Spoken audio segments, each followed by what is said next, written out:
I know I've introduced myself like 3 times now. I'll do it again. Welcome. I'm Sergeant Adrian Thomas with the Howard County Police Community Outreach Division.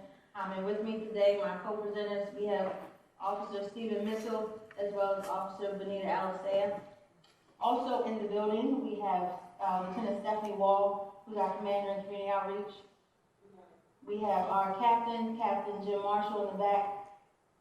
And we also have some other co-workers back there, but specifically Lieutenant Bill Chevron. He's with the Operational Preparedness Division in the back as well. So thank you to everybody who came out this morning. We wanted to have a comprehensive training just to go over some things in regards to violence and gathering spaces.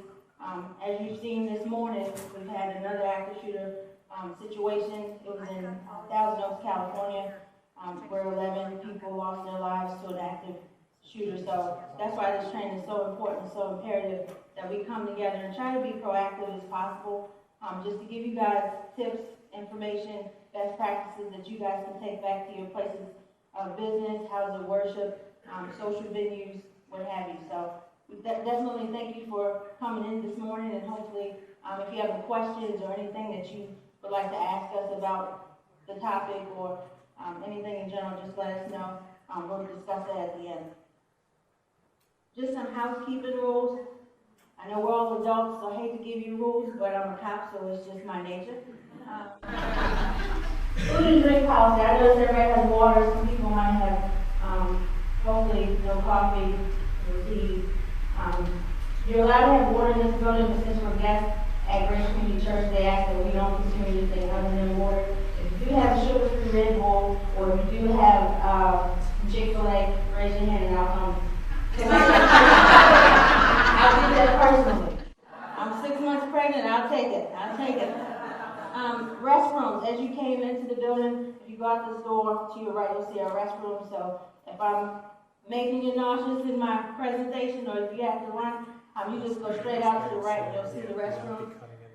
Again, if you have any questions for us, we'd love to hear it. We'd love to address those questions. We just ask that you hold them to the end. And when you do get your questions that you want to ask us, we have 2 microphones set up on either side of the room. You just line up like a traditional town hall setting, and we'll be actually, addressing the questions one by one, so we don't have to run around with the microphone and try to catch up with everybody. Did everybody get an informational packet when they came in? Okay, great. So the informational packet is wonderful. It has a personalized letter from Chief Gary Gardner, who couldn't be here today. And it also has information about our community outreach division. It's little cards and pamphlets just to tell you about us, who we are, and what we do, the services we provide, in the event that you would like to work with us further after this presentation. Also in the packet, you'll see some papers related to active shooter materials, any reference materials. There's so much stuff out there, especially from Department of Homeland Security, FBI. We don't want to inundate you with 1,000 pieces of paper, so we have some resources and also a list of websites that may specifically pertain to your organization, your business, your house of worship, your social media. And we also have a card on the front pocket of the folder that has our contact information as well. So if you need to reach out to us after the presentation for whatever needs you may have, whether it's a community event, survey, or just any questions, our information is on there, so please don't lose that. All right, so in this presentation, we're going to talk about a couple things. We want to first examine the history of violence in gathering places. We want to talk about the typical response we see when people are faced with active threat situations. We're going to do a fun interactive exercise, one to wake you up, and also to make sure you're paying attention, and also to keep things in perspective, to make sure that you really grasp the seriousness of why you're here today. We're then going to talk about some preventative measures, which I'm sure is why you guys are all here. You want to know, well, this information is great, but how can I apply this to my setting that I'm going back to? How can I use this information to be an applicable tool? So we're going to give you some safety tips, and then we're going to have some questions and answers at the end. Disclaimer. So I am not a lawyer. I have a business degree, but that's about it. I am a police officer, so that's about it. So please use this as a guide, as what we're giving you today. Don't hold on to it said, well, Officer Thomas said I should do A, B, and C, and this didn't work, so I'm going to shoot her. Please don't. Please. It's just a guide. It's not anything to hang your hat on legally, so please consult with a legal consultant at your place of business or your house of worship just to go over everything and make sure it specifically pertains to your particular organization. All right, so to talk about the history, we're going to have Officer Mitchell come up and talk about that. Morning. Just for the audience real fast, how many people in here are House of Worship representatives? Okay, great. How many businesses representatives in here? Okay. How many private businesses, like not open to the public? Okay, good. All right. So there's a vast array of people here. We're going to throw a lot of information at you in a short amount of time, but really, all the information we give you, you're going to have to adapt to your own environment. So just keep that in mind when you take these things away from us. So history of violence and gathering places. The FBI recently did a study, and they released some statistics from 2000 to 2017, okay? Up here, they're classified 250 incidents occurring, active shooter incidences, and then the casualty counts there. So that includes number of people wounded and number of people killed during these incidences. So you can see through the timeline as well, through the years. I mean, you already know this, right? These things are occurring at a rapid rate, unfortunately. And if you go from 2000 to 2017, the last 2 years are key. From 2016 to 2017, there was 50, okay? And then again, 2018, this year, we just had another one this morning in California. So this is something that we're seeing, unfortunately, on all our worlds at a rapid rate occurring. It's on the increase. And, unfortunately, probably there'll be another one sooner or later down the line, right? The casualty count, as you can tell through the years, it's going up and down. 2017, 729. Anyone know what happened in 2017? Make it so high? Yes, ma'am. Right, Las Vegas. In Las Vegas, that incident, there were over 500 people who were killed or wounded in that incident alone. Okay, so that's why that rate's so high for 2017. So we talked about Vegas. We talked about the incident occurring in California this morning, close to home, right? We see it in our own world in Maryland. We saw it at the Rite Aid incident. Okay, that was a situation where a coworker went in there and shot some other coworkers. Okay, and then unfortunately she, self-terminated after the fact. We saw it at the Capital Gazette shooting. Okay, that's where an individual who had a relationship with the business, they did an article on him. He actually went in there and ended up shooting 5 individuals at that point in time. And then he was actually arrested after that. We had it in Ellicott City, St. Peter's Church. Anyone remember that? Yeah. Okay. That was in 2012. Just a little background with that. It was a homeless subject who had visited the food pantry there. And unfortunately, he had escalated his behavior over a period of time, and he shot 2 employees in the business there. And then also Pittsburgh, at the Tree of Life Synagogue, right? That was a couple weeks ago. That's where an individual went in there armed, unfortunately shot 11 individuals inside there, and wounded 4 police officers. So these things are not only happening across the country, they're happening in our area. Howard County is not excluded from this. So what makes you vulnerable, okay? So vulnerabilities include your building, okay, with the security design. It's not really designed to keep people out more than likely. If you're in a house of worship, okay, you want to maintain that openness. If you're a business open to the public, obviously you're gonna have maintain that openness. So just by the mere design of your physical environment, your buildings aren't really made to be secure to keep people out, okay, which is how you when you look at things. Not perceived as security as crime risk, okay? Thus security measures are frequently minimal and inadequate. If something were to occur at your business, has anyone thought, what would happen? What kind of if something were to happen, what would I do? Okay, that's good. We're going to get you thinking a little bit later. But you want to have security measures in place already, okay? If you don't, hopefully, when you leave here today, you can start implementing some of the resources we're giving you. So who would want to come and cause harm against this mentality, okay? If you're at a business or a house of worship, you might think, no one's ever going to come in here. or that's just something that we see on the news, or, you know, it's never going to happen here. But the mentality that you want to have is, if someone were to come in here, what will we do? How can we stop it ahead of time? So, a target-rich environment for the assailant.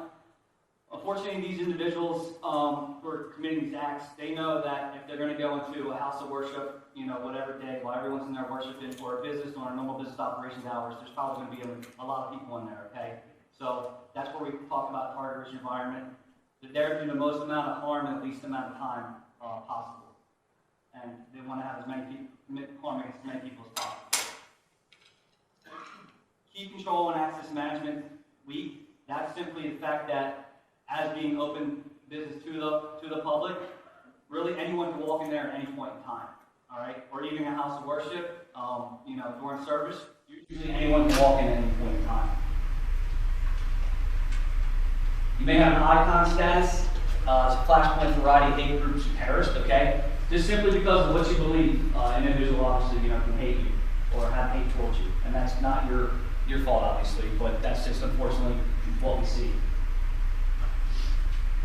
So when we talk about active threat, this is the definition of an active threat, and the key takeaway from this would be it creates immediate threat, okay, to your safety, and immediate danger to the community.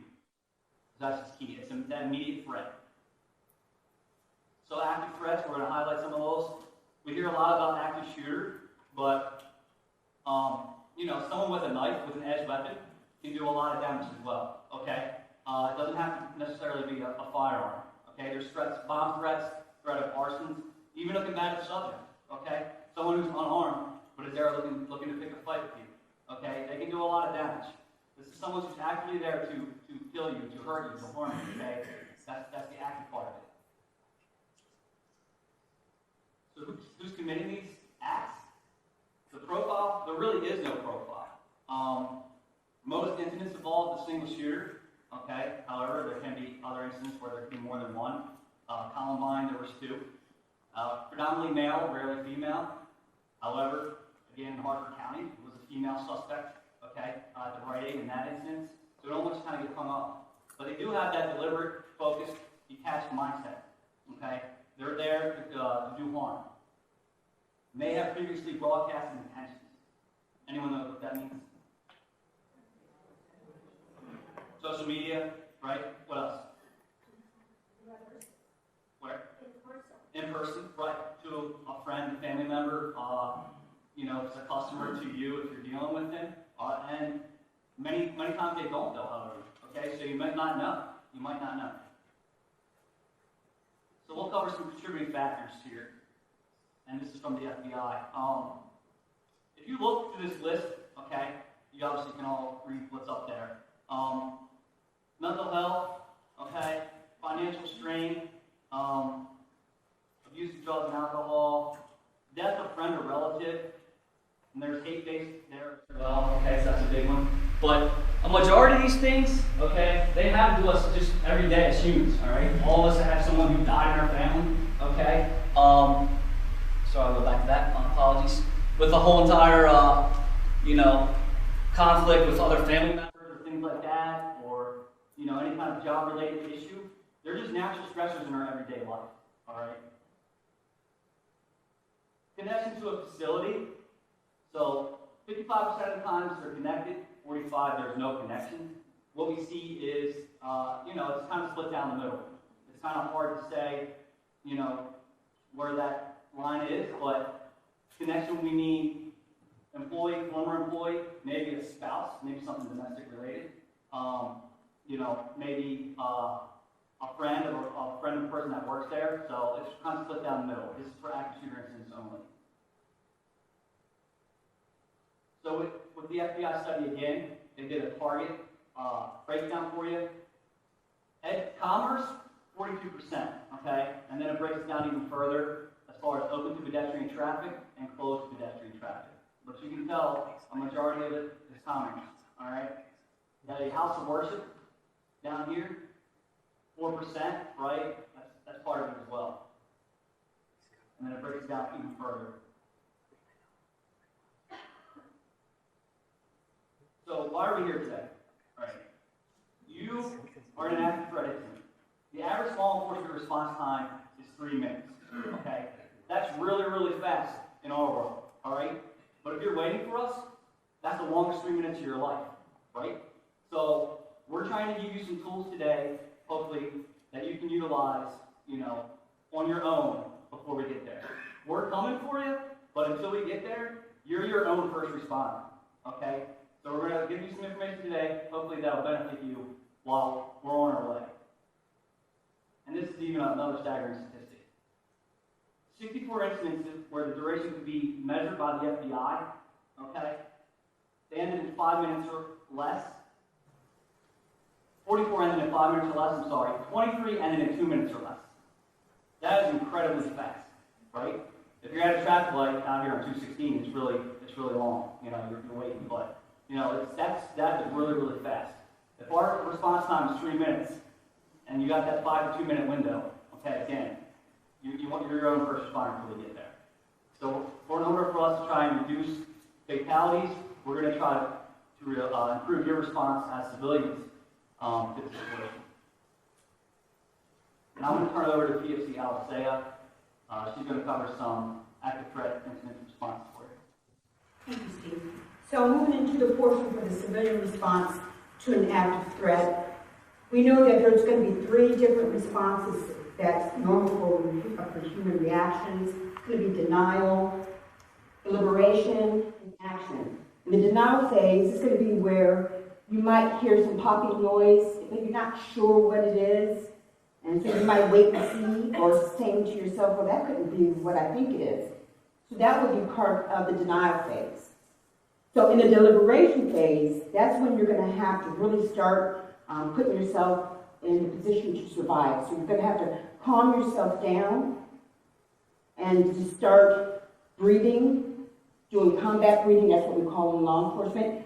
Breathing deep breaths in and out to try to calm those nerves. And I know, you might be thinking, well, this is something that, we're responding for an active assailant. But you're going to have to calm yourself so you can remember what you need to do to survive. The next thing is that you want to shift your mind to a survival mindset. You guys know what I mean by survival mindset? Okay. So we're going to get into that a little bit more further in this portion of the presentation. And then you're going to want to try to remember mental scripting. For those of you have places of business, you have your worship places, right? So what is mental scripting? Can somebody define that for me? Or you think it might be? Yes, ma'am. Practicing my fire drills, exactly. So making sure that you understand that if I come in this way, I can get out that way. And having a mental script in your head of your places of worship, your businesses, and even to those restaurants you might go to all the time. When you go in, you look around and see where you would go when you need to get out. And the last portion of it is going to be action. And that's run, hide, or fight. So I'm going to show you a film from the Department of Homeland Security that's going to kind of touch on that, and then we'll go further into the presentation.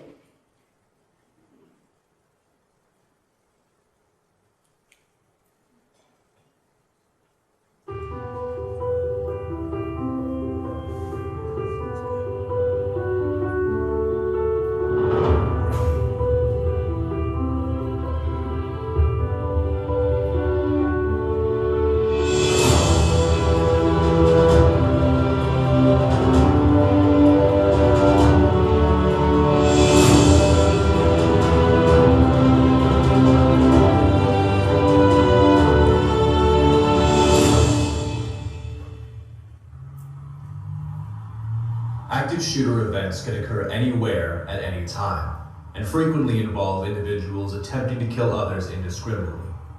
These events are unpredictable and can evolve quickly. For this reason, whenever you enter a building as an employee, guest, or customer, you must be prepared and know what it is you will do if faced with the worst case scenario, even if it's just another day at the office.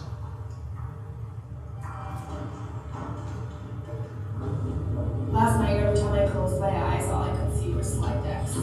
That reminded me.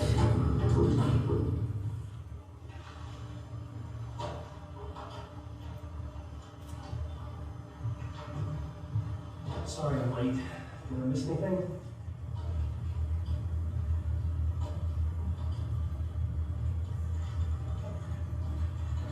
Hey, you happen to catch me up on that thing? Yeah, come on in. Is Amelia here too? Let me go, okay? Yeah, thank you.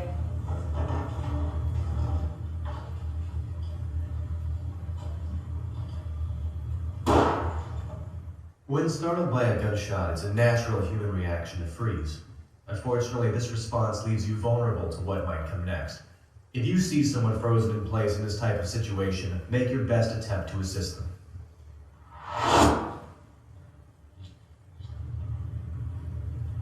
I think it's critical that we find a way to make sure this doesn't happen again. We've wasted way too much time. That's gunfire. Are you sure that was a gunshot? That's gunfire. Was that really a gunshot? Call the police.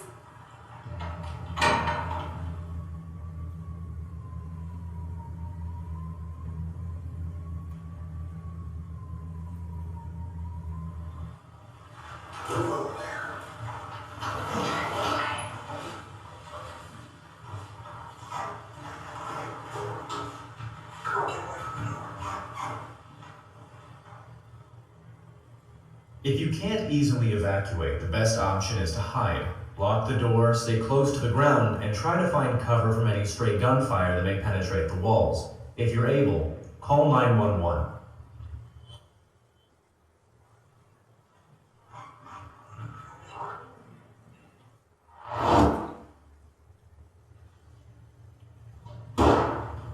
What was that? Sounded like a gunshot.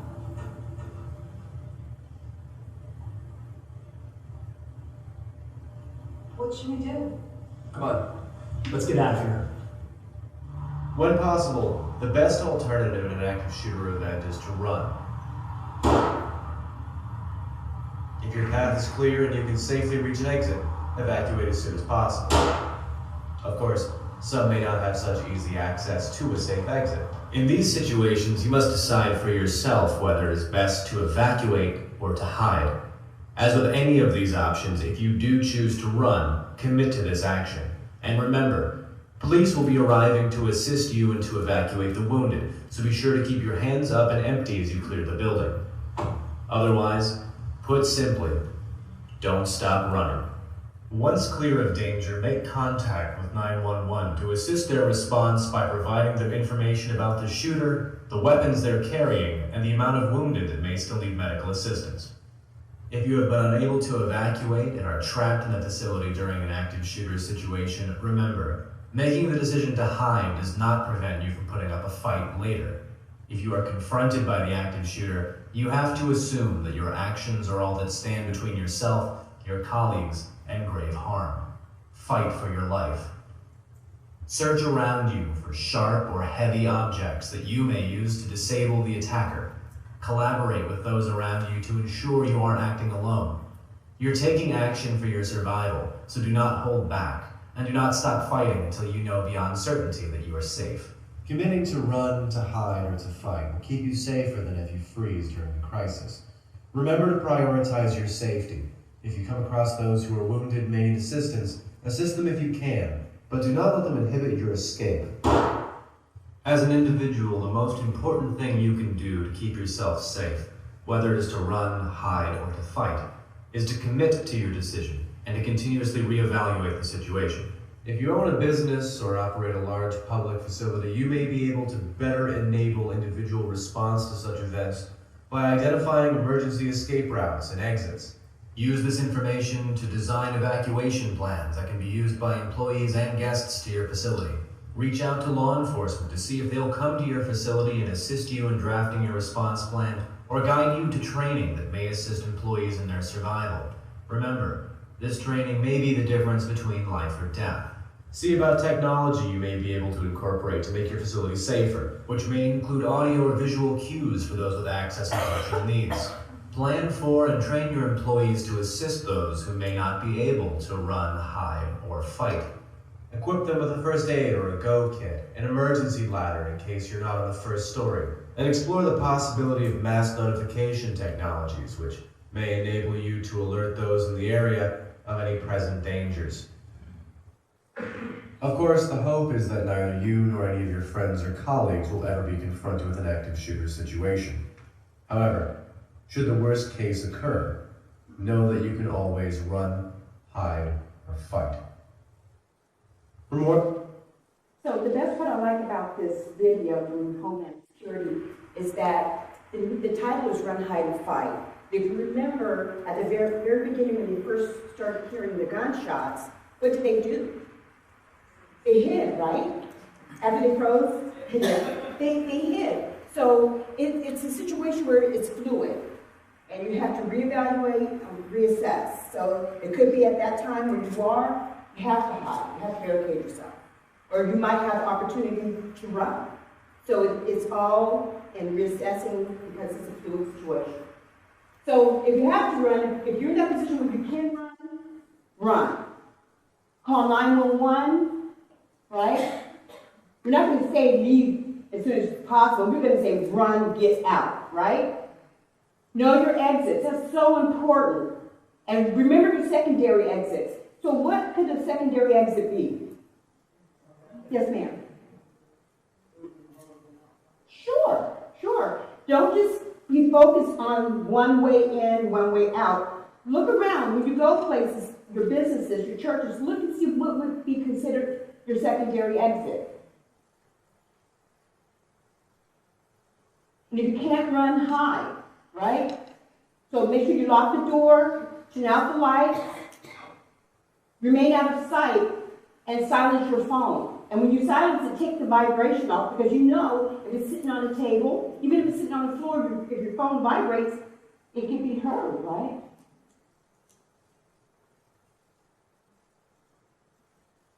Barricade, right? Barricade your areas. Heavier is better, more is better. Door stops is even the best. And those are one of the cheapest things that you can have for your door, right? If your door is an inside open door, you can put a door stop on it. Assailants, active threats, I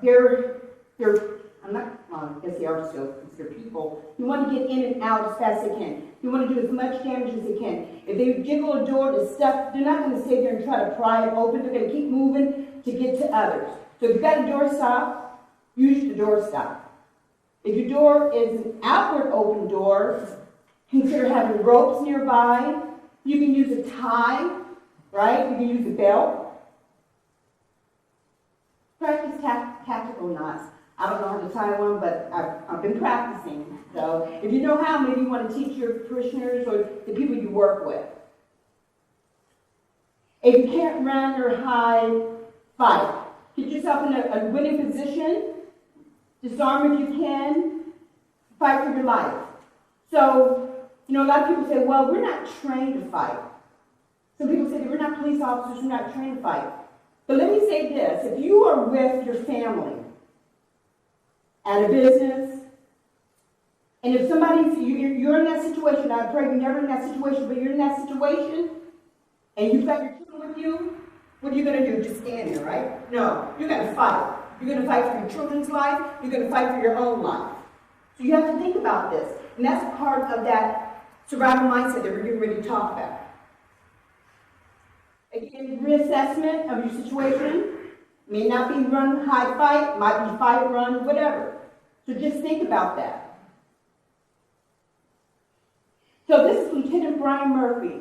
He was the first officer to respond to the Sikh temple in Wisconsin. Lieutenant Brian was shot 15 times. He was shot 15 times, you guys. And as he lay there, he said, I'm not going out in the parking lot. And he's saying this to himself. I'm not going out like this. I'm not going to let my wife down. I'm not going to let my daughter down. And I'm not going to let my stepkids down. He survived. He survived. Winning mindset. Survival mindset, I should say. So don't forget, when we come, and Officer Mitchell talked about the police response, so when we get there, these are some things we're going to want to know. Who the victim is versus the assailant. Down in the school in Florida, I apologize for forgetting the name of the school, but the assailant mixed in with the kids, okay? When we come here, we're going to need to see your hands. gonna need to see the palm of your hand because we gotta know where the gun is. It may be on another part of your person, but at least we know what we're seeing is the palms of your hands. We know there's no guns there. Follow our commands. We're gonna be barking them. We're not gonna be nice, you guys, because we have to get you guys safe. Okay? So show your palms again. Do not make any sudden movements, and avoid yelling or pointing. Okay?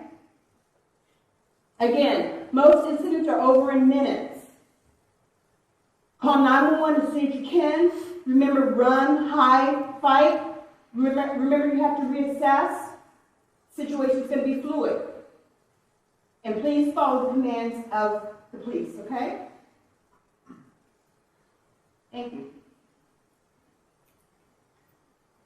Everybody still awake?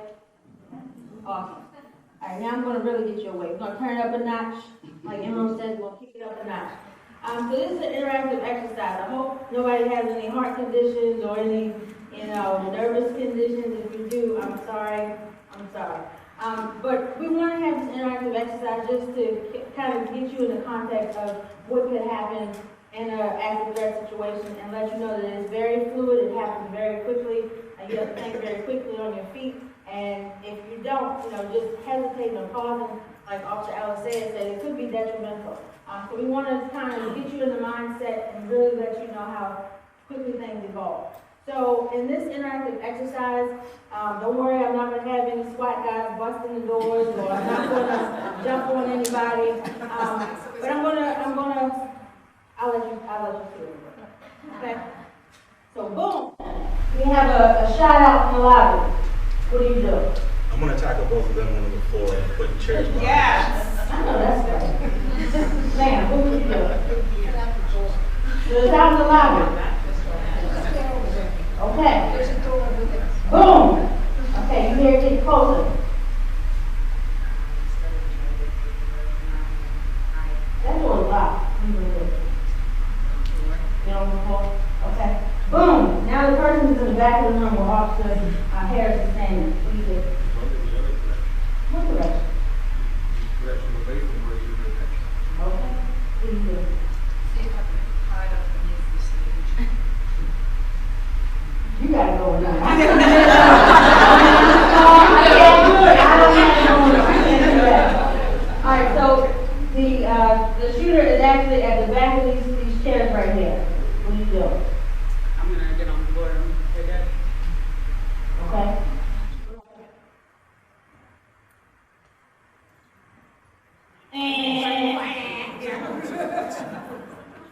So you guys can see just in that quick, it probably was 30 seconds.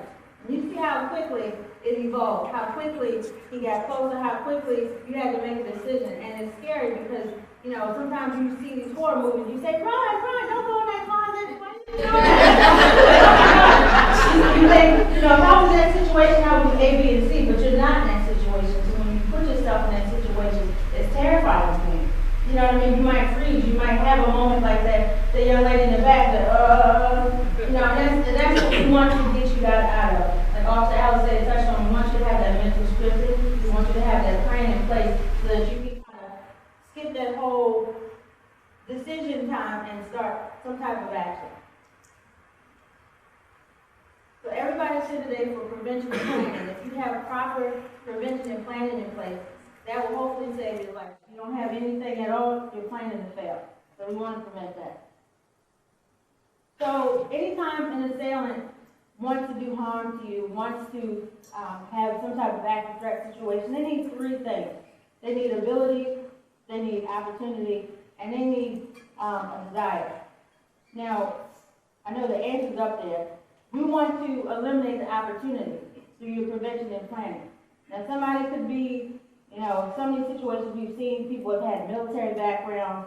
That's a unique ability. You know what I mean? Somebody could have a winning mindset like we saw at the Columbia Mall. I'm going to go into a crowded mall and, where there's a lot of witnesses, a lot of cameras, and still do damage.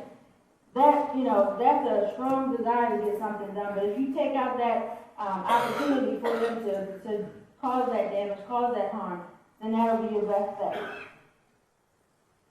So we have some suggestions Again, it's just suggestions. You can kind of tailor it to however you see fit for your place of business, your house of worship, your social venue. But we want you to, or we think it's good for you to, establish some type of incident safety team, some type of security team.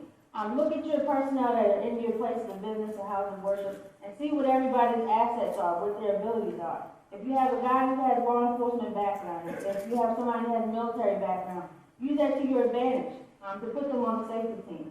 They can help conduct drills, they can help conduct meetings with everybody to say, okay, these are some good aspects we should incorporate into our safety plan, emergency operations plan.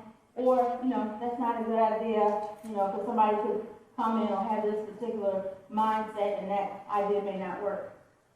Also, you want to develop a communication system.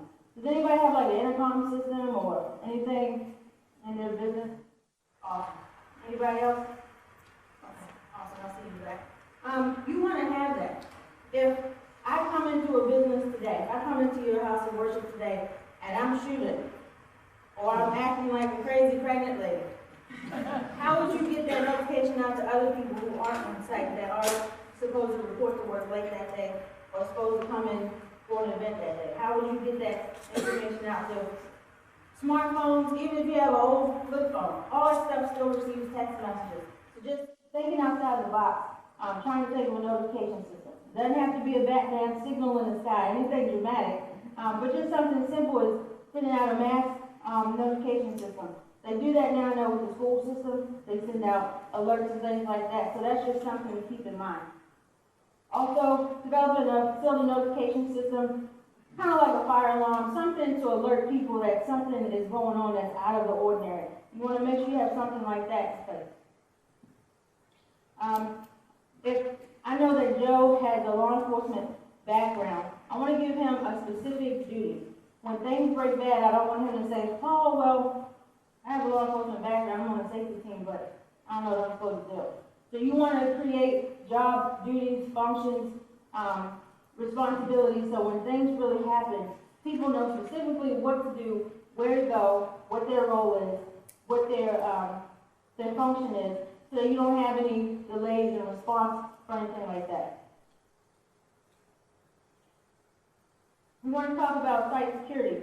I know at the Howard County Police Department, we offer a great service, and yes, ladies and gentlemen, that's at the low, low price of $3.99. And we say $3.99. All right. So we come out, we do what's known as a security survey. We do it for house of worship. We do for a place of business. Some of you might have even already used the service, which is great. We come out any day you need us to, and we'll walk the premises with you. We'll look at your site security. We'll see, hey, these windows or these doors are vulnerable.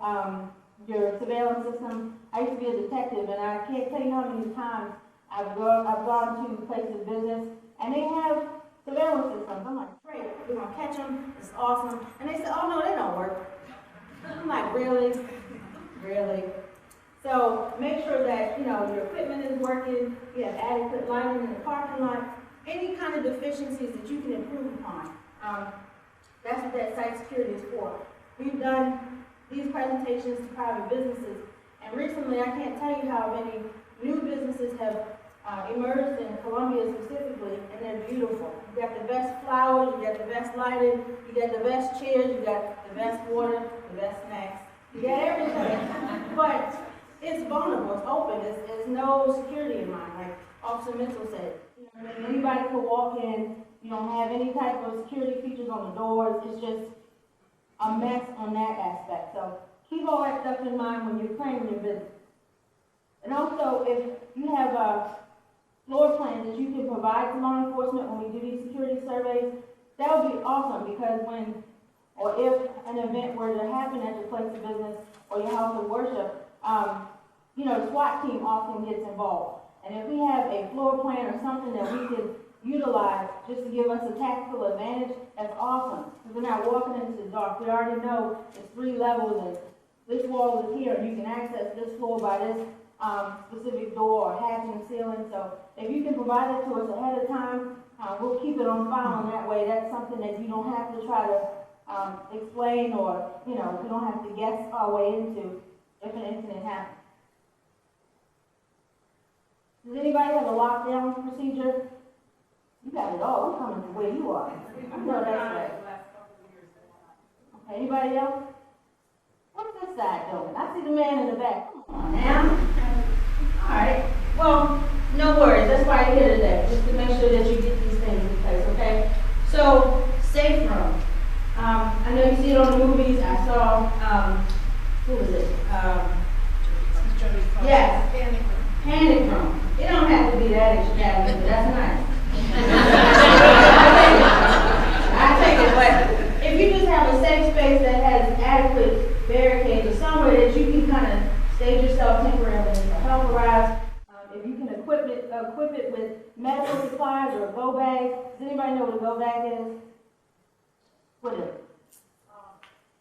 You need to take with you medical, flashlights, a whistle, a mirror, anything to signal where you What you are. need a mirror for?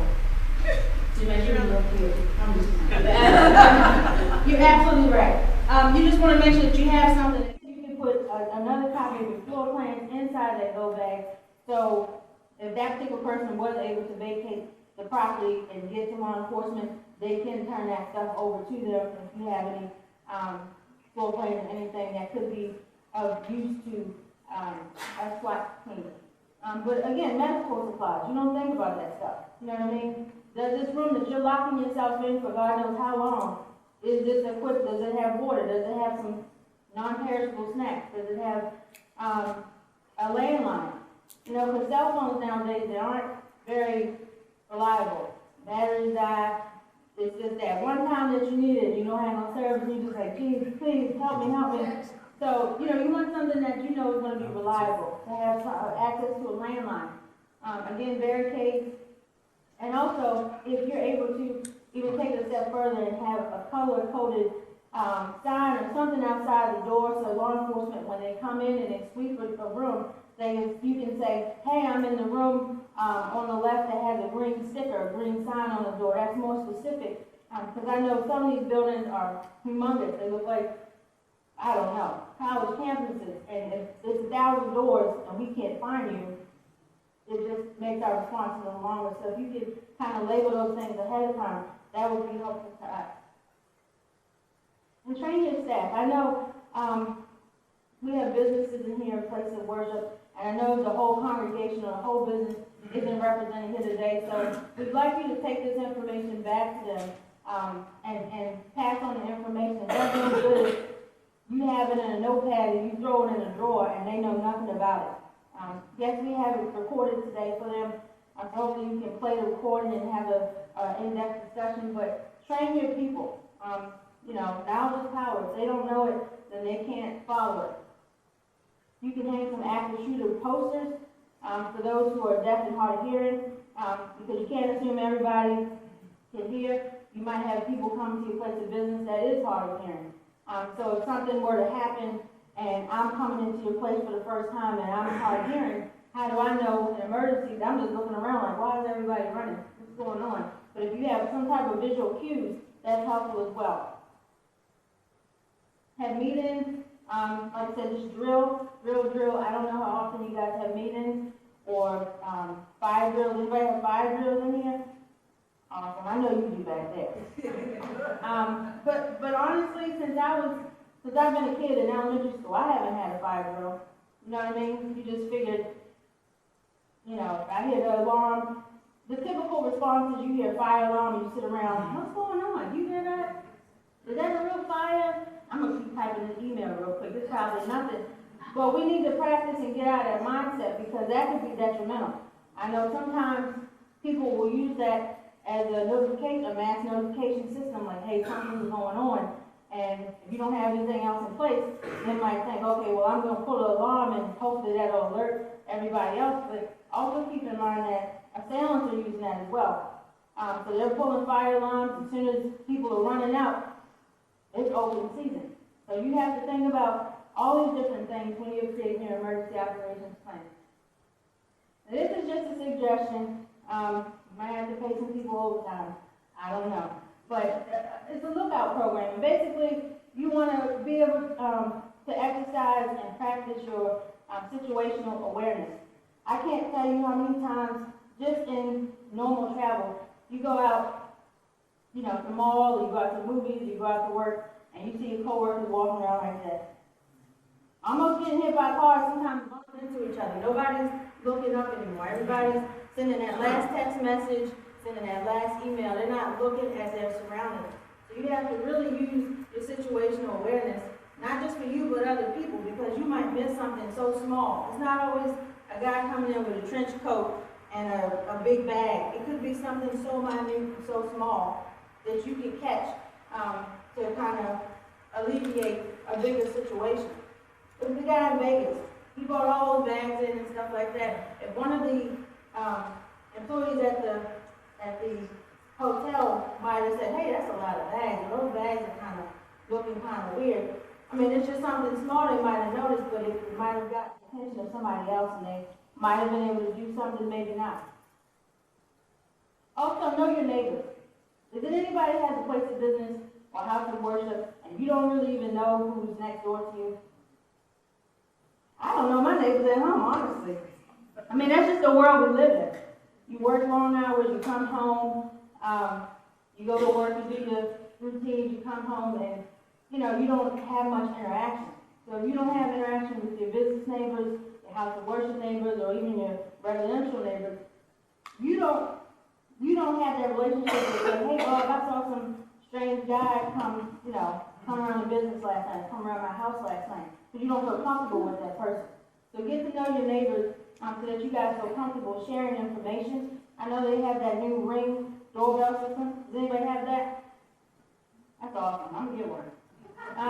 But they have a new platform that you can, if you don't know your neighbors, you can access this platform and you can get access to other people's cameras and kind of share information and say, you know, hey, I don't have a Ring doorbell, but you know, I saw that this guy was solicited for Capital meats, or there's always that meat truck that comes around. That's weird. Who sells meat from a van? But anyway. But you know, you get to share that information. So if you don't have personal contact, you still share that information with other people. So you can find out that type of stuff. If you can find somebody to volunteer to just keep an eye out on the place of business, at the house of worship, you know, at times that it's more vulnerable, that's awesome. A lot of times we get calls, you know, at nighttime as a night shift officer when I was on night shift, because nobody was at a business. So if you have somebody patrolling or kind of cruising around, or if you even park an unattended vehicle at a parking lot, that can kind of be a deterrent for people looking for opportunity. Again, taking away their opportunity. You want to consider the demographics of your place of business, your house of worship, your social venue. Don't assume everybody is the same. Don't assume everybody can run. Don't assume everybody can fight. Don't assume everybody has the same capabilities. You have to keep everybody's situation in mind when you're creating these emergency operation plans. Again, if somebody's hard of hearing or they're physically impaired, you don't want to create an operation plan that says, everybody go down this back stairwell. Because if I'm in a wheelchair, yeah, I'll roll down the steps, but that's not ideal. So try to keep those people in mind as well. Firearms.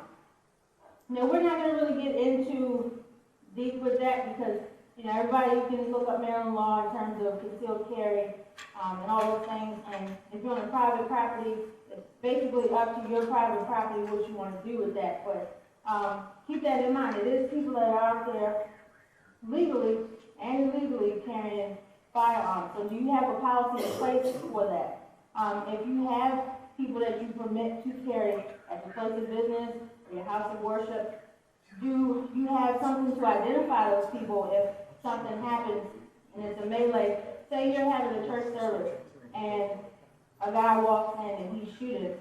Do you have like an armband or something to identify, something that doesn't scream out to the general public, but you have something internal in place where you can say, okay, well, Bob, I know he has a firearm because he has a green armband on today. Something to identify those people. So keep that in mind as well, because as law enforcement, when we come in, we just see guns and stuff, we're just trying to eliminate the threat. So keep that in mind. And also with banning people, has anybody had to ban anybody from their place of business or house of worship? It's an uncomfortable situation to tell somebody, you know, you're not welcome, especially when you want to have an open door policy, and you want to invite people in. Sometimes you have to make that tough decision and say, hey, you know, your behavior is erratic, you can't come in.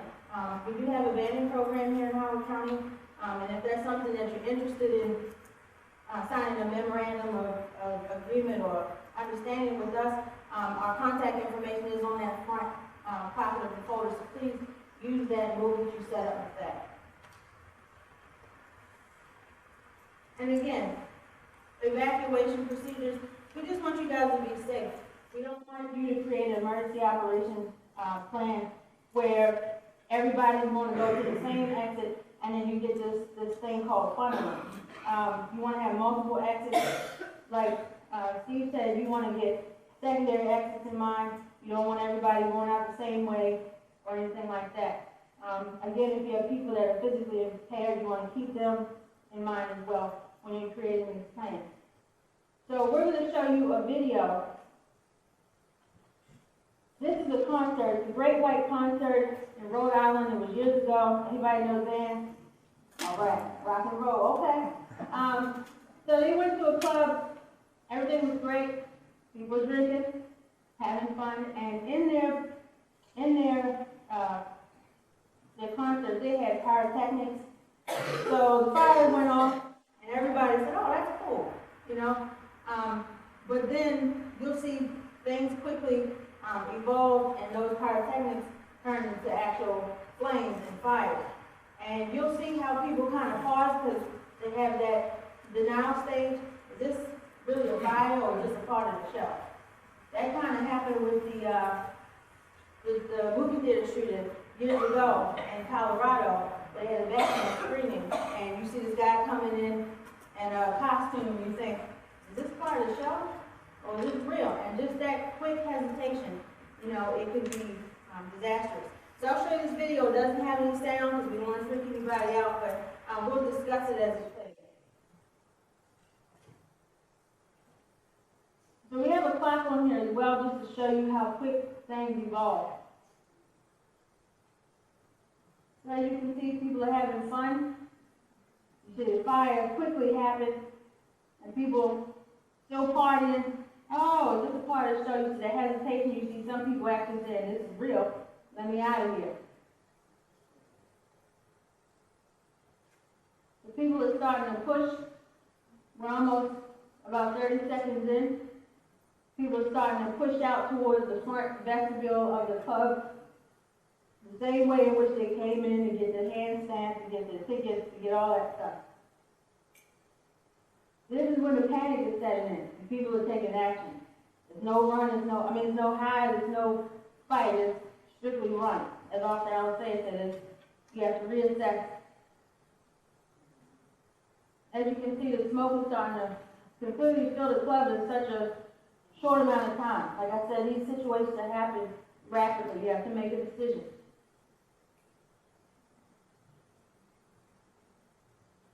And we have this footage because it was a film crew doing a story on nightclub safety that night. How ironic is that? These are windows. On the front portion, it has pool tables and stuff on the other side. Nobody's really using those because they can't see it now. But the situational awareness, like I said, if you were aware prior to coming in or upon entering the business, you see the funneling, you can see all these people stuck in the doorway. So this is what we want you to avoid. Have a contingency plan, always.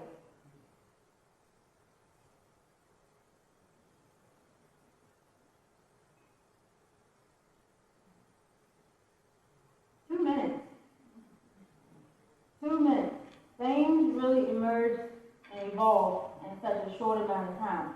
And of course, and we have two dispatchers here who can answer some questions in our question and answer portion.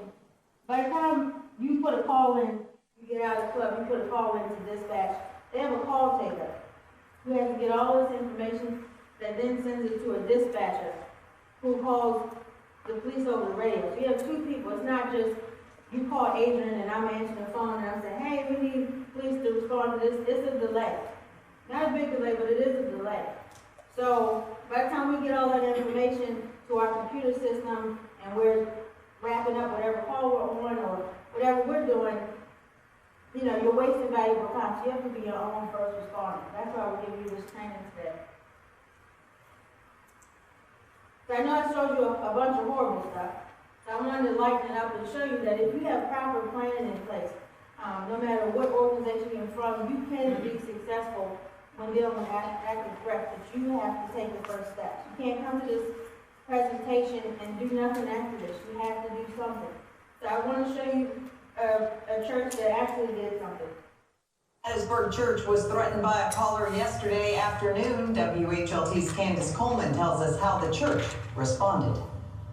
The first actions are to lock down and pray. Following a phone threat to their Hartfield Road campus, West Point Baptist Church says their emergency strategy went as planned. We've notified the authorities and we notified our staff and put the building on immediate lockdown. The church's executive pastor says police were on the scene immediately. He says thankfully no harm was done, but he's glad they acted quickly. We're trying to close the gap between our church safety team and our local law enforcement. Even though yesterday's scare didn't happen while there was a crowd on campus, it reminded the church that things could happen. Usually when we hear about something that happened maybe in another state, it just alarms us. It makes us make sure that we brush up on our emergency action plan. Also, it makes us realize that we need to make sure that the congregation at large is aware of what to do in case of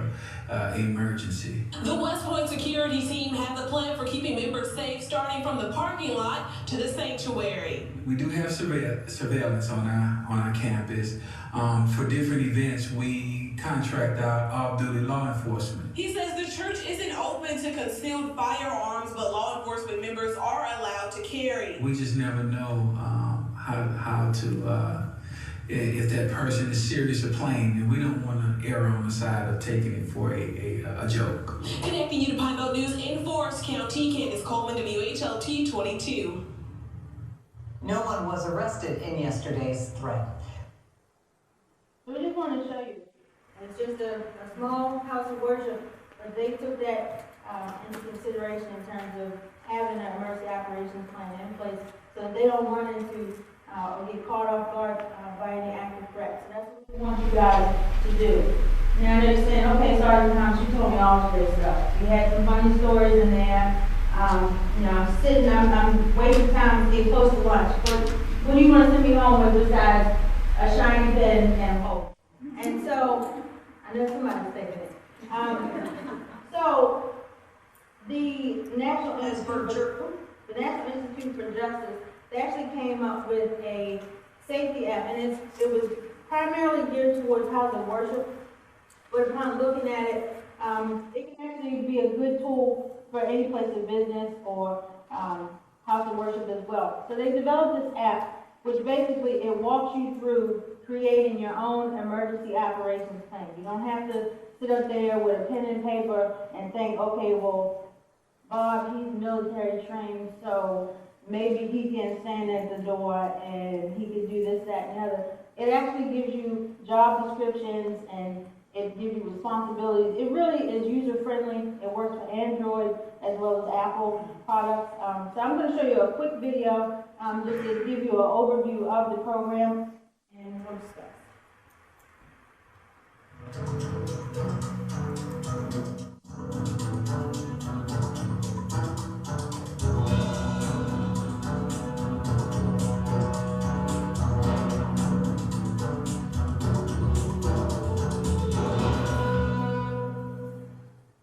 A reserve deputy in Georgia had an idea about developing a product to assist law enforcement agencies to help houses of worship develop safety and security strategies. He approached officials at the National Institute of Justice. The collaboration produced a new app, Safeguarding Houses of Worship, or SHOW. We talked to the counterparts over within the Department of Homeland Security who had already produced a guide on securing houses of worship. And then we worked with our center, the Justice Technology Information Center, and Ron Pierce, the deputy director there, and talked about, is there a way that we could work on a low-cost way to develop a tool that's sort of like it asks you questions and produces a report that will help you keep your house of worship safe. Here's how show works. So for the last 2 years, we worked together with experts from across the country, from houses of worship, and also senior executives from law enforcement agencies to pull together a software application that we're releasing now through law enforcement agencies which houses of worship can access.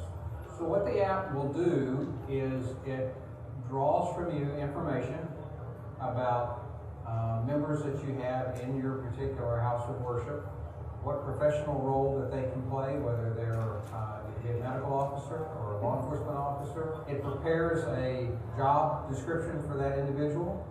It addresses policies that need to be in place. It addresses training.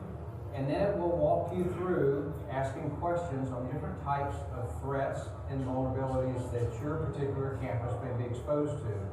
Included in the questioning are questions related to existing capabilities that you have, including assets about the facility itself. So you actually walk through a facility assessment. Also has a draft security plan for special events. So you have an event during the week or one after hours outside of normal worship time. It causes you to think about particular things that are going to be necessary to provide the best security for your particular location. The software app contains example forms, a glossary of terms that you may not be familiar with, and a long list of resources to point you to other agencies' products to assist you in customizing your own safety and security plan so that you don't have to come up with all of this from scratch. The Safeguarding Houses of Worship app is free and available to vetted law enforcement agencies. Find out how to download it on justnet.org. Visit justnet.org/resources/housesofworship.html or email askandletsee@justnet.org to request information about show. I know that was a long //.com www. But we will have a copy of this presentation on our website as well. So if you didn't catch that, you can access it on our website. But like I said, it was initially intended or primarily intended for houses of worship. But it is applicable to places of business and you're not starting from scratch. If this is something that you're interested in having access to, just contact us. Our contact information is on the folder. And basically, whatever device that you download this particular app to, it'll stay on that particular device. So if I work for the ABC company, and I'm just a regular employee, we have to give you a code to access this, a specific code to access this app. So if I'm given a code from Howard County Police Department and I work for ABC company, and I say, oh, this looks fine, I'm gonna go home and download this and see what it's about. It'll be stuck for ABC company. It'll be stuck on my personal computer, and nobody else will be able to access it. So make sure whoever calls us to access this code is somebody in a leadership position or somebody that should be having access to this app, and also make sure that they view it and download it on the particular device that they're going to be working from. We don't want you to have it stuck on a personal computer, and then when you go to work, you can't access it. So just keep that in mind. But if you have any questions or if there's anything that we can do to assist you or walk through, we'll be more than happy to do so. So just to wrap up everything you've heard this morning, I know it's been a lot. I know it's been a lot to take in, a lot to think about. But planning and preparation is essentially key. That's all we want you guys to do is go back, take this information, and put it into action. Like I said, don't just throw it in your desk drawer and say, oh, that was good, what's the lunch? We want you to actually do something with it. You know what I mean? As Officer Mitchell said earlier, hopefully we don't have another incident, but we all know in reality, this stuff is becoming commonplace. And we don't want it to be at your place, and you're caught off guard because you don't have anything in place. Remember, run, hide, fight. it's fluid. Like the nightclub situation, although that wasn't an active shooter, it's still an active threat. And they just had to jump to running. So don't think you have to do A, B, and C in that particular order in order to survive an incident. You have to think quickly on your feet. This is our contact information as well. Like I said, it's in our folders. I just wanted to put a cute picture of Steve with his coffee. Really, I had to make it look legit. But this is our contact information. We're located, if anybody's familiar with Little Patuxent Parkway, between the college and Firestone. If you remember those two things, you'll find us. We're right across from where Princeton Sports used to be. Stop by. Our building does have locked access, but ring the doorbell, come on by. If you have any questions or any concerns or anything like that, we'd be more than happy to talk to you and help you the best we can. Now is the juicy part. If anybody has any questions, concerns, if you just have a comment, if you want to tell me how great I look today, please step to the left or to the right at the microphones, and we'll be happy to hear from you.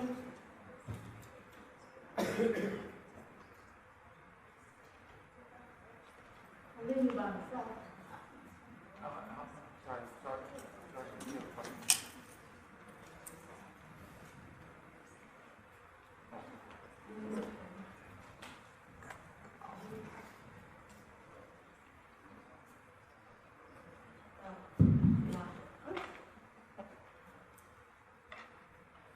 So I'll just take one from, I'll bounce back and forth.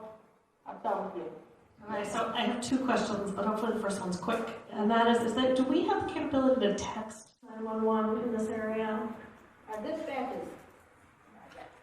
Not yet. Not yet. It's Okay. fine. So if we're in a situation where we need to be silent and we just dial 911 and then hang the phone up, will we get someone out? Don't hang up. Leave it open. Leave it open? Leave it open so we can hear what's going on in the background. Okay. So if you dial, leave it open. If you can't speak, if you can whisper, great, but leave the line open. Okay? Gotcha. Thank you. My other question is you mentioned about banning people. Yeah.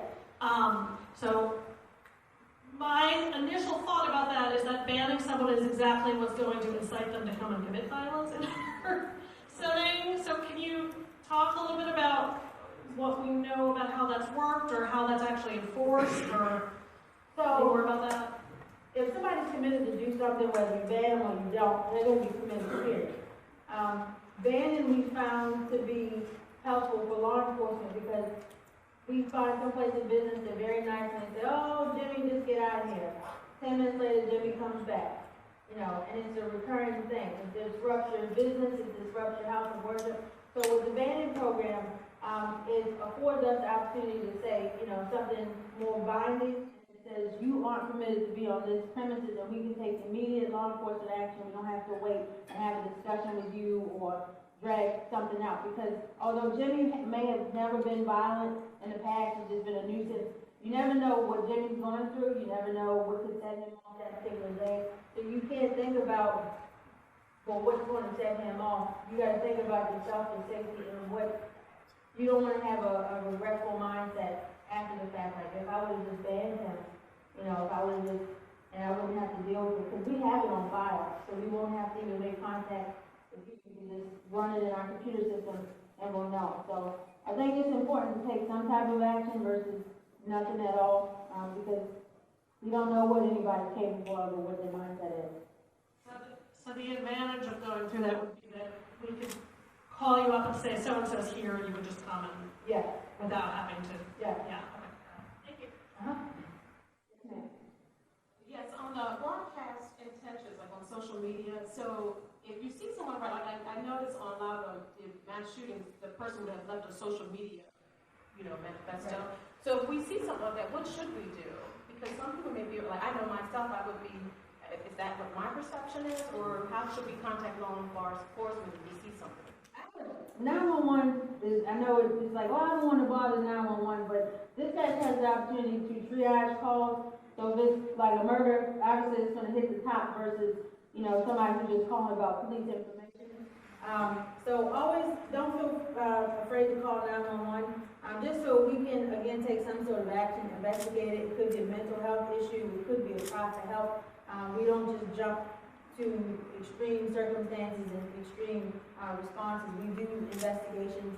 We, at Community Outreach, we do have that mental health unit, and other resources we can provide in the community. So if you see something like the slogan says, say something, and it doesn't hurt. The worst thing you can do is inconvenience somebody and they just had a bad day and typed up something crazy versus them committing an act later on and then you have a regretful mindset. Thank you. Good morning. Good morning. Thank you for doing this. Everything that we've talked about has been great. I'm curious, any quick hits for parents concerned about their kids and how can we coach them? Because they get training in school, you know, at least here in Howard County, and I'm very appreciative of that, but they go to the malls, the movie theaters, you know, these other places. What kind of ideas and how can we talk to them about this? Well, God bless you, first of all. Because kids are just a whole nother presentation.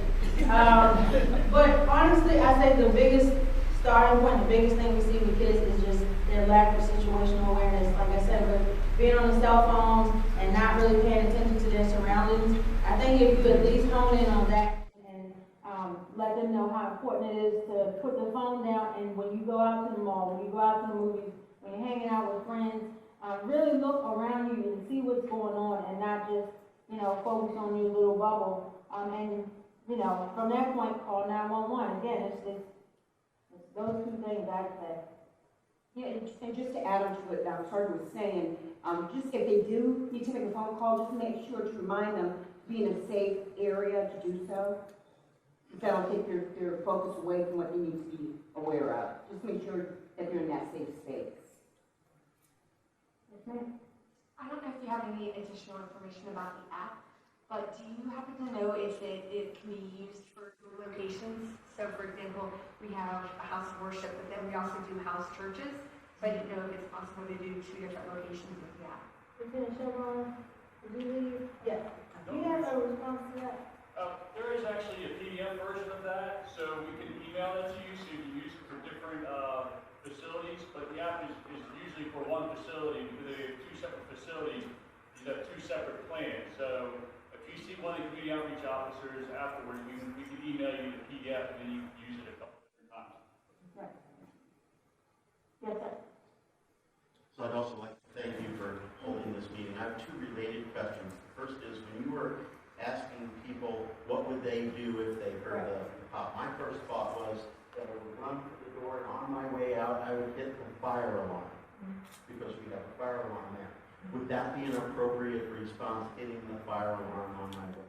Honestly, it's whatever you have at the time, your intentions, if your intentions are good and that's what you feel is the appropriate response in that particular situation, do it, you know. But it's one of those situations, it's fluid, and I can't tell you yay or nay because, you know, it could be a secondary person out there waiting. You know what I mean? So you never know. So no, I was talking more about hitting the fire alarm. Yeah. Not necessarily the exit out, but hitting the fire alarm.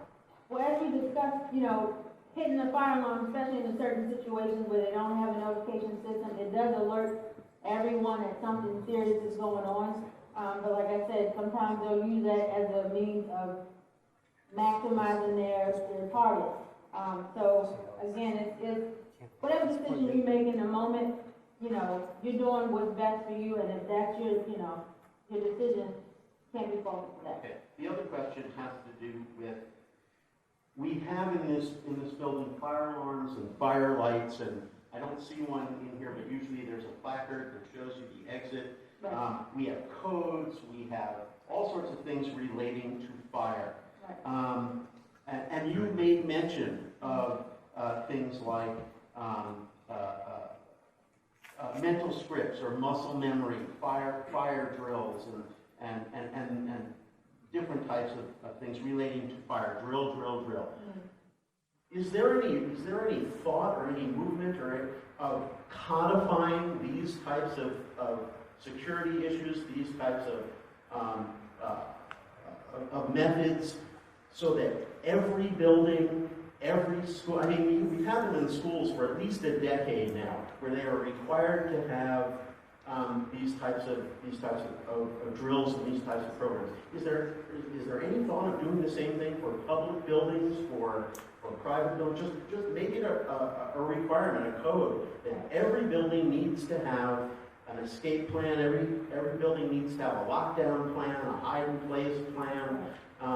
Is there any?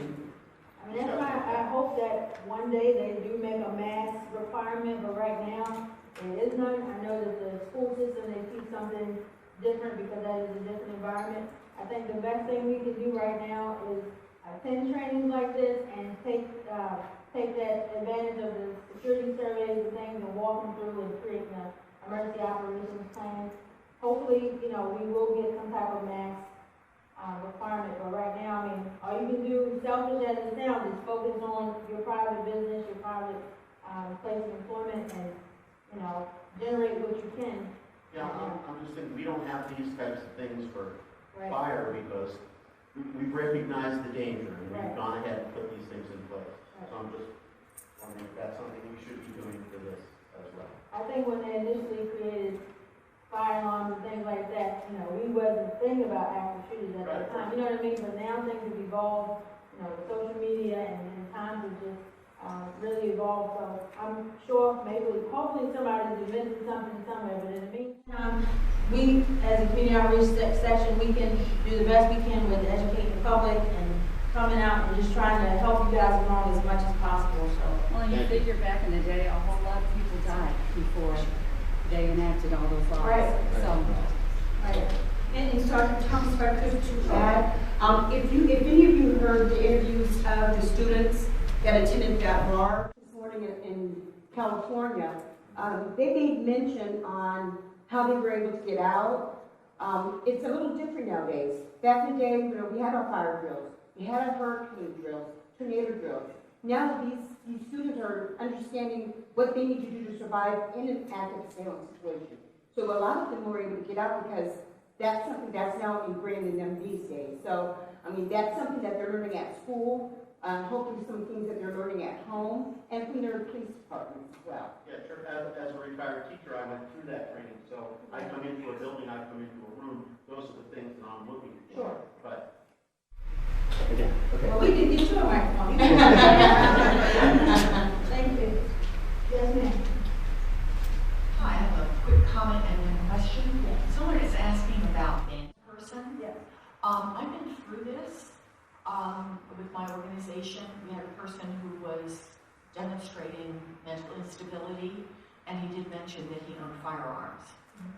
So we went to the courthouse and went before the magistrate and asked her what to do. And she said, we immediately fill out a peace order and try and have that served. If you know the person's address, which we happen to know, the police did go to the person's home and confiscated their weapons. They also made the person have a mental psych evaluation, and they were able to keep him longer than the required 72 hours. So there is a way of immediately going to court 24 hours a day and telling the magistrate what the situation is, any information that you have, because these things need to be served on the individual before you can confiscate their weapons. The other question I have is, I know a lot of houses of worship still have a mindset that this is an open space, everyone is welcome, and the denial that this could happen to them. So do you have any suggestions on how you can go to the leadership, whether it's the pastor or the elders or whoever, and try and convince them that this is something that they need to do? I mean, honestly, if the news articles and the videos and the trackings that you see on TV isn't convincing enough, I know people have different mindsets, especially when it comes to houses of worship, because you want to fix people, just like law enforcement, want to help, but you can't fix everybody, and you have to change your mindset to the present day and really look at your surroundings and see, what's actually in front of you. I would pound education in their face, constantly bringing it to their attention, you know, forums like this. If you want us to specifically come to your house of worship and we can talk to them, sometimes they need to hear it from somebody else, sometimes with more authority or more statistical information. We're more than happy to assist you with that, but I think it's just changing somebody's mindset can be difficult, you know, especially when you see so many houses of worship and places of business impacted by acts of violence, you know, so nobody wants that, you know, at their place of business. You guys have any?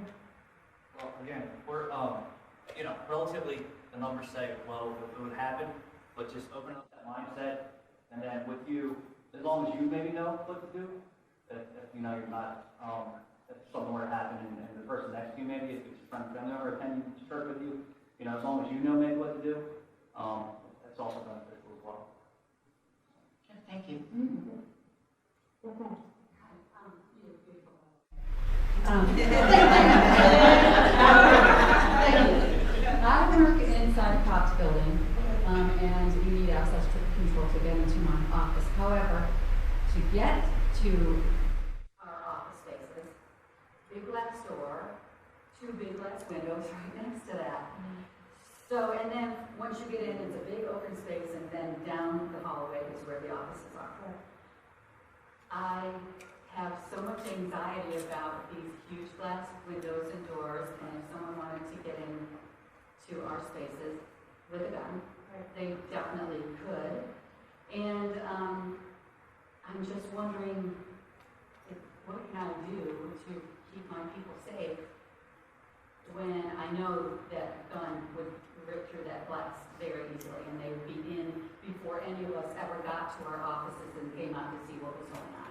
I would say unless you plan on replacing that beautiful glass with some shatterproof or some bulletproof glass, I mean, I think just education, and I mean, if they're not gonna change the design of the building, just educating your employees and saying, hey, these are some areas of opportunity we're already facing.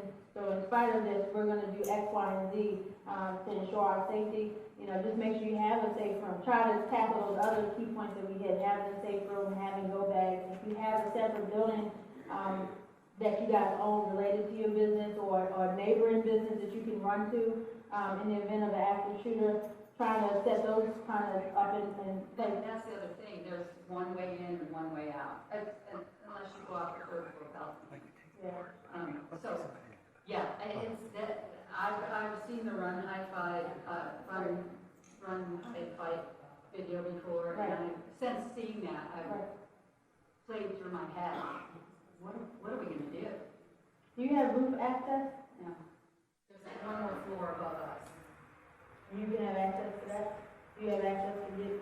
There's no way for us to get out at all unless we go over the balcony or out that front door. You would be a perfect candidate. Contact us.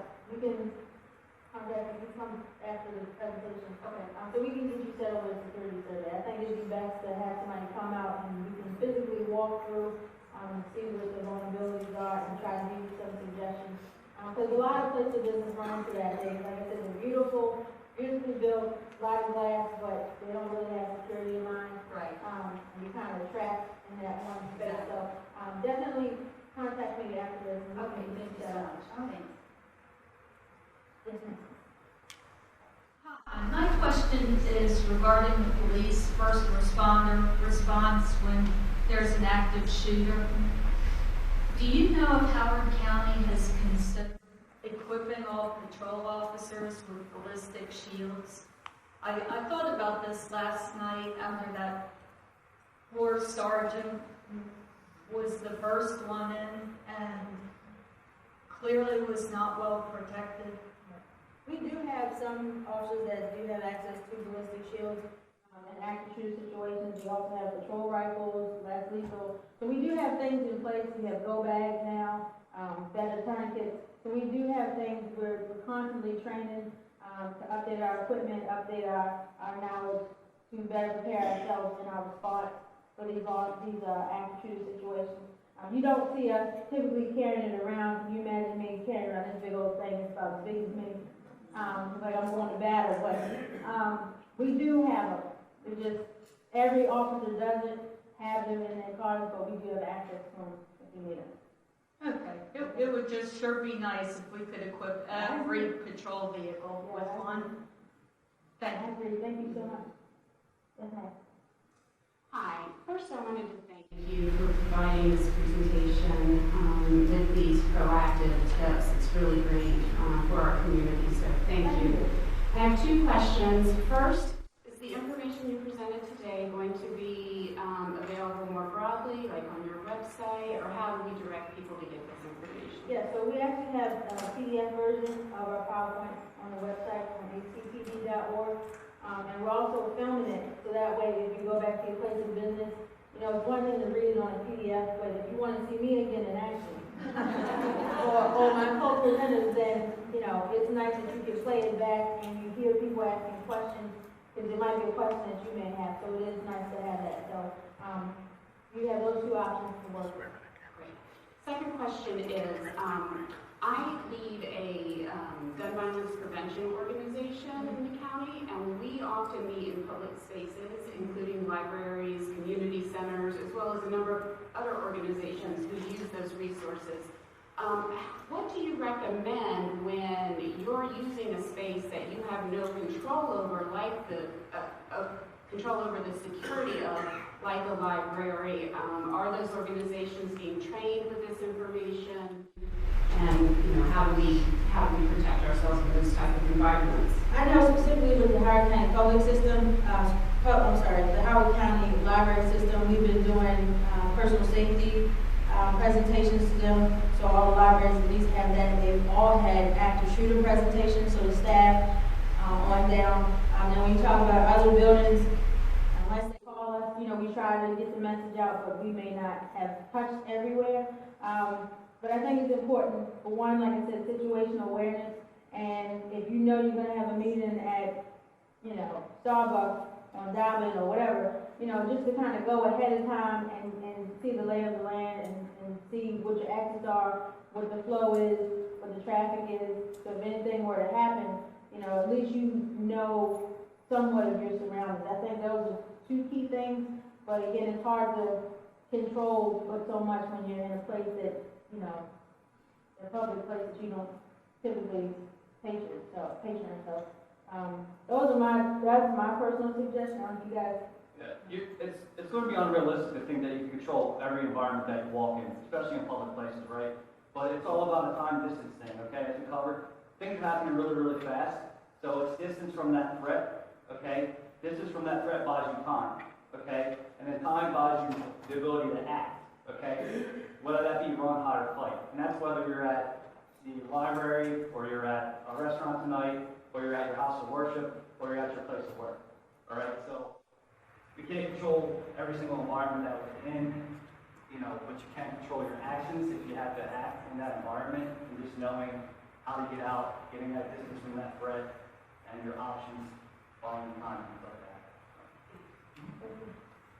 Yes. Yeah, I represent a security company that we do integrations for a lot of this stuff, and just became actually a specialist in program design.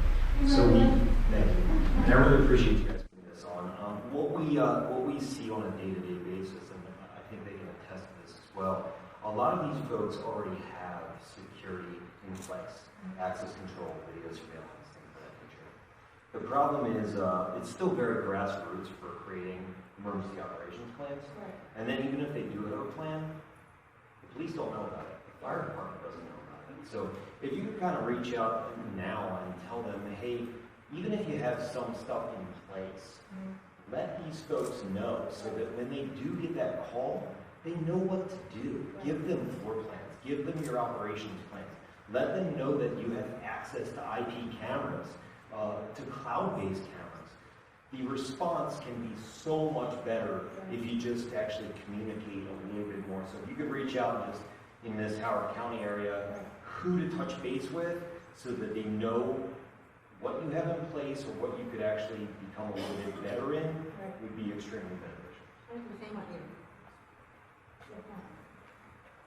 So my question is, I think, for the dispatchers and also maybe informational for some folks who don't know, depending on your answer. So I know iPhones have the capability, you set it for like the 5 tap on the power button, which automatically calls 911 for anybody who has iPhone and doesn't know about that. So I'm curious to want to know, do you know when that's how it's come through, or can you attest to its effectiveness? No. And then also, also a question of, I don't know enough about like all the different iPhones and Android capabilities, but do you have to have your phone set GPS-wise? Like if I was out running and somebody attacked me, I hit that, does it automatically GPS my location, or do you know it doesn't? Okay. So the answer to your first question is no, we can't tell if it came through by that tap. It's just a 911 call. So again, like I said to the lady earlier, just leave it open. If you can't talk, you can whisper or something like that. Just leave the line open so we can hear what's going on in the background, okay? This next question, the phone companies have 3 different ways the cell phones come through. So first is wireless, and that doesn't give us a GPS location. The second one is phase 1, which gives us a tower location. So whatever tower you're hitting off of, that's where it goes to. And then phase 2 is your GPS location. And it gives us pretty pinpoint accuracy to where you are. And if we keep refreshing it, it will keep you moving. So we'll know. So when we send it out to the officers, they have a pretty good idea of where you are. Does that answer your question? Yeah, I guess for the last one, the one that would be the most effective, is there something that we need to do? And that's the same thing if you're coming out in a threat like this and we're in a building. Is there something we need to do to set our phones to ensure that you have the capability of getting that information? Or No, it's really up to the phone company about how that works. Okay. Thank you. And thank you for this presentation. Oh, thank you so much. Mr. Dan. I know Dan from Wegmans. How you doing? First off, just thank you for putting this on. Very informative. And thank you to Howard County Police Department. I work with you guys a lot for the excellent work information. I'm trying to get with you guys help me out as possible, much as possible. What I inquired about the mock training exercise is something that I would like to do in my store. Can you kind of go into a little more detail what that includes, and also if I can get a hold of trying to say that. The mock training exercise with law enforcement. So we typically, you talk about like me coming in with a gun and like a fake situation, like a fake live snare situation. We typically don't in outreach do that. It's more of an educational thing. I know that our tactical team, I can set you up with that person, that contact. I know they have gone out and done some things on a case-by-case basis, so I think it depends on what your needs are, what you're trying to do. So they will be the ones to triage that particular thing. And we can get you set up, get you contact information. Send it to me. Okay. Thanks so much. Thank you. Yes, sir. Hi, thank you also for putting on a wonderful presentation. Very relevant today, obviously, with the event this morning. I have two questions. One is, what is Howard County's Police Department's assessment of the risk level, of the threat level? And related to that is it recommended, do you think it would be recommended to arm employees, have at least one person in there who has concealed carry, or depending on the size of the organization, having a means to resist? Because, in other instances, in these instances where we have all these other attempts to hide ourselves or whatever, we're really at the mercy of the gunman. So that's the first question. The second one is related to that, I guess, related to this question is, how do we disguise our preparation so that we're not really alerting and alarming patrons and driving them away for fear that there's a higher risk than we really have? So the first question, you said, how do we do a risk assessment of your facility or vulnerability? Is that what you're asking? No. I'm talking about the threat level. how likely is it in Howard County, in your opinion? We are up in Ellicott City, and we're just down the road from the church that you mentioned. Right. And we're remote like they are, and we're worship facility. So we are really at very much the same risk as that place. But as I know that situation, that individual knew the people inside. There was a special situation there. But I mean, we're as much as risk as any other place, and we're remoted. We're by ourselves. We would have close neighbors or whatever. We're off the road. I think you answered it. I think any place isn't off limits. I mean, if you open for business, you open for business in all aspects, you know. And you never know who's out there. It could be somebody that you're familiar with, like Officer Mitchell highlighted. You know, 55% they're connected to the facility in some sort of way. It could be a coworker that's coming in each and every day that you're familiar with, and you know their family. You've gone to their barbecue, and it could be something that sets them off. You know what I mean? And you're at risk of that, or it could be a stranger. So I think in terms of assessing your risk, I'm not trying to make you paranoid, but you have to look at it like at any moment, at any time, you know, things could drastically change. So you have That to, jumps to the other side of the question for me, and that is, should the employees be armed? well, that is a personal, I can't give you advice on that, unfortunately. You know, make sure that you review, you know, the firearms concealed carry information, and you're familiar with that and fall within the guidelines of that. But in terms of your private establishment or your private property, you know, that's something that you guys will have to. Okay, well, related to that question, my last question, is there a list or has there been any coordination between departments? Because one of the things that pops to my mind in hardening a building, for example, and I'm a former Marine officer, so I know a little about that stuff. And many of the things that I might like to do in there would be shot down by the fire department or the fire inspector or other inspectors who look at the building and say, you know, that's no good. One of the things, for example, if a shooter were chasing an employee down a hallway or she jumps into a room and it doesn't have a lock on the door, maybe because the fire marshal said you can't lock this door, you can't restrict access here anyway to people. But, you know, in hotels they have these little flip things that just in one little split second prevents the door from opening from an intrusion. That a person running through that door could close the door and split that immediately. I don't know if that would be approved or would be okay or not. It seems like it might be.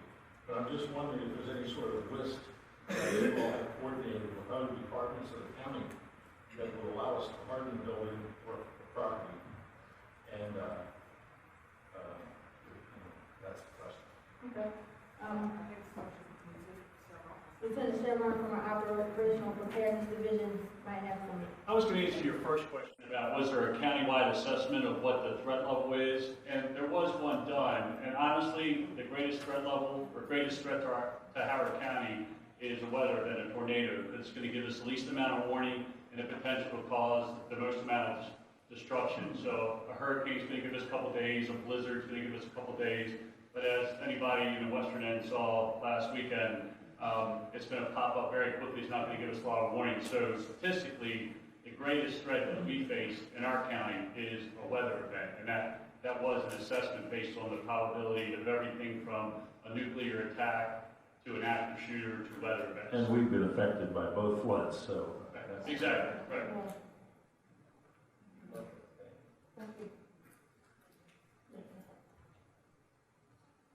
First, thank you to the community outreach program, not only for this program, but, you know, I think your organization does a lot for community outreach in general, like coffee with conversations and things like that, so thank you.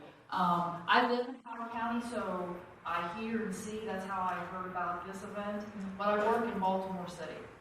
So do you have any contacts with Baltimore City? Do they have a community outreach program or someone that I could be in touch with as far as what they have in place and things like that? I can look online. I know we've been contacted. I know they've been trying to do some community things. I've been contacted. I don't have a specific person, but I can certainly try to direct you to somebody. Each As you know, each jurisdiction is different, and I know when we did this presentation back in last December of last year, we were contacted by Baltimore County, Baltimore City, saying, hey, can we get a copy of your presentation? That's why we put it online. The other departments who may not have something in place can use that and kind of adapt it to their specific needs. So we do informational share a lot with surrounding jurisdictions, but it's just, the onus is on them to try to put something in place. But I'll try to get you, if you stick around, or if you give me your contact information or email that email address if it comes directly to me, I'll make sure I try to get you in touch with somebody. Thank you.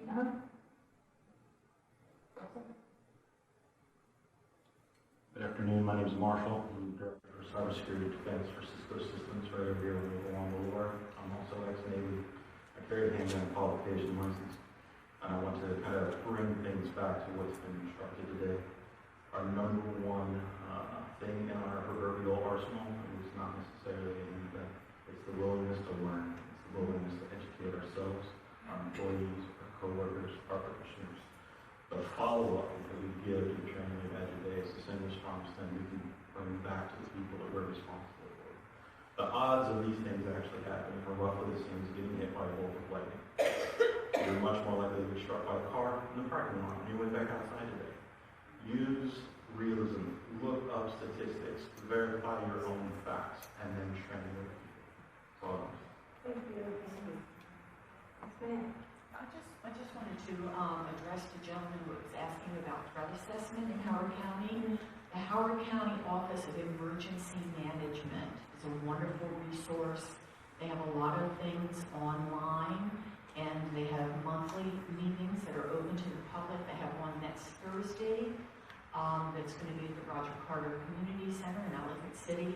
But when you go to their meetings, they will give you a pamphlet, and it goes through all kinds of threats, and it tells you how often it's happened in Howard County, when it happened. So a flood, for instance, is one of the top threats to Howard County. Most of these are weather events.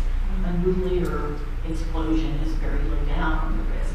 But they are a great resource for evaluating threats and dealing with things that are probably much more likely to happen to you than an active shooter. Like where I work, we were right in the path of that tornado. That was in the spring, I guess it was 2 years ago.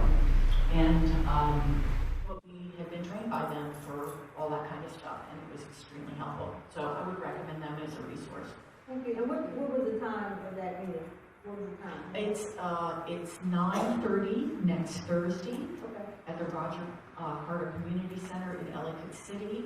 They have a different topic each time. I think that this coming week is not going to be a popular topic because it's about fundraising, post-emergency fundraising.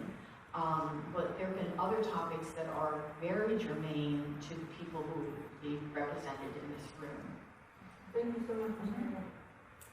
Do we have any more questions, comments, concerns?